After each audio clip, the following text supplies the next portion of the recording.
దేవునికే మహిమ కలుగునుగాక. ఈరోజు దేవుని వాక్యాన్ని వింటున్న ప్రతి ఒక్కరికి ప్రభునామములో నా వందనాలు తెలియజేస్తున్నాను. రండి, ప్రేమతో ఈరోజు దేవుని వాక్యానికి మిమ్మల్ని ఆహ్వానిస్తూ ఉన్నాను. పరిశుద్ధ గ్రంథముల నుండి యెషయా గ్రంథం 66వ అధ్యాయము 2వ వచనాన్ని చదువుతున్నాను. అందరూ శ్రద్ధగా ఆలకించండి. అవన్నీ నా హస్తకృత్యములు అవి నా వలన కలిగినవని యెహోవా సెలవిచ్చుచున్నాడు. ఎవడు దీనుడై నలిగిన హృదయము గలవాడై నా మాట విని వణుకుచుండునో వానినే నేను దృష్టించుచున్నాను. దేవుడు ఈ వాక్యమును మనందరి వినికిడిలో ఆశీర్వదించునుగాక. ప్రభునందు ప్రియులరా, ఈనాడు దేవుని బిడ్డలుగా ఉంటూ దేవుని ప్రజలుగా ఉంటూ మనం ఎందుకు దేవుని మాట వినలేకపోతున్నాం? చాలాసార్లు ఎన్నోసార్లు దేవుడు మనని గద్దించినప్పటికీ ఎందుకు మన బ్రతుకు మార్చుకోలేకపోతున్నాం? ఎందుకు ఆ దేవుని మాట మనం వినలేకపోతున్నాం అంటే 2 కారణాలు ఉన్నాయి. దేవుని మాట దేవుని ప్రజలు వినకపోవడానికి 2 కారణాలు ఉన్నాయి. ఒక కారణము దేవుడంటే భయము లేనప్పుడు. ప్రియులారా, దేవుడంటే మనకు భయము లేనప్పుడు దేవుని మాట మనం వినం, దేవుణ్ణి మనము లెక్క చేయలేం. గనుక ప్రియులారా, ఈనాడు ప్రత్యేకంగా అనేక సార్లు మనం దేవుని మాట అతిక్రమిస్తున్నాం. ఎందుకు దేవుని మాటకు అవిధేయులుగా ఉంటున్నాం? కారణం ఏంటి? ఎందుకు ఆయన మాటకు విధేయత చూపలేకపోతా ఉన్నాం అంటే ఒకే ఒక కారణం ఏంటంటే ప్రియులారా, మనము దేవుడంటే భయము లేకుండా బ్రతుకుతా ఉన్నాం.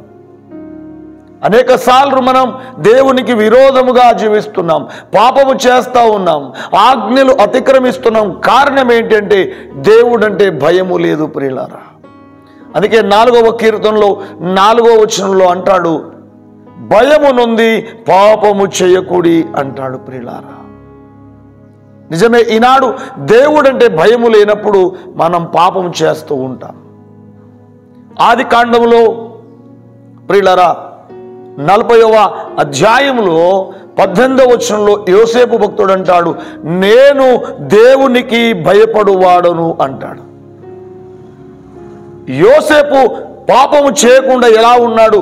పాపము చేయడానికి అవకాశం వచ్చినా మా యొక్క యోసేపు భక్తుడు ఎలా పాపము చేయకుండా ఉన్నాడంటే దేవుని భయము కలిగిన వ్యక్తి. నేను దేవునికి భయపడువాడను అంటాడు.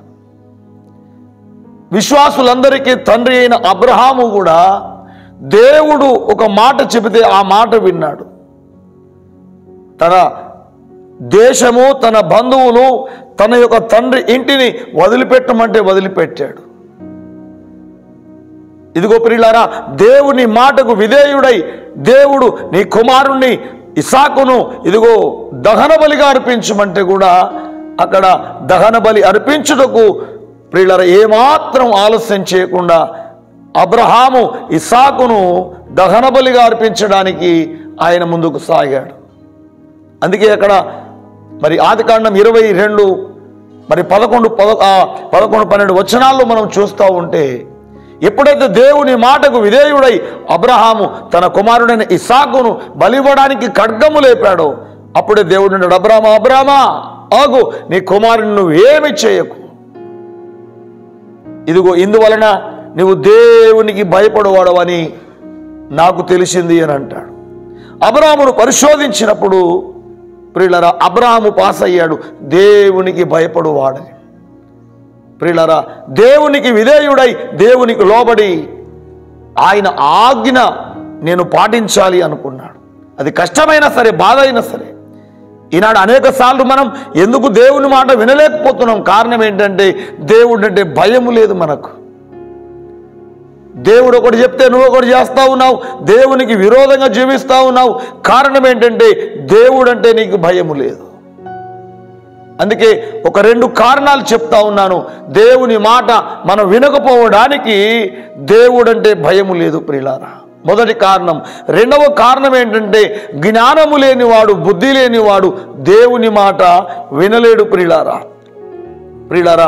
ఇక్కడ మరి సామెతల గ్రంథంలో 17వ అధ్యాయం 10వ వచనంలో ఒక మాట అంటాడు ప్రియులారా, బుద్ధిహీనునికి 100 దెబ్బలు నాటునంత కంటే బుద్ధిమంతునికి ఒక గద్దింపు మాట లోతుగా నాటునంటాడు.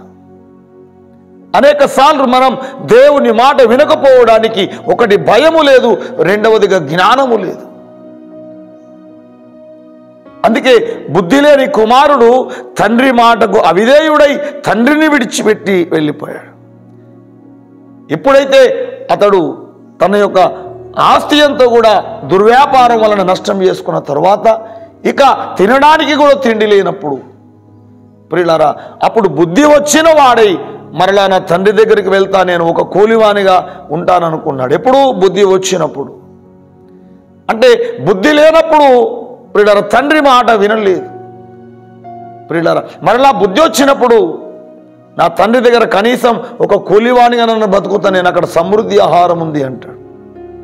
అందుకే ప్రియులారా మనం ఎందుకు దేవుని మాట వినలేకపోతున్నామంటే జ్ఞానము లేదు, బుద్ధి లేదు. బుద్ధిహీనునికి 100 దెబ్బలు నాటునంత కంటే బుద్ధిమంతునికి ఒక గద్దింపు మాట లోతుగా నాటు. నువ్వు దేవుని మాట వినలేకపోతున్నావా?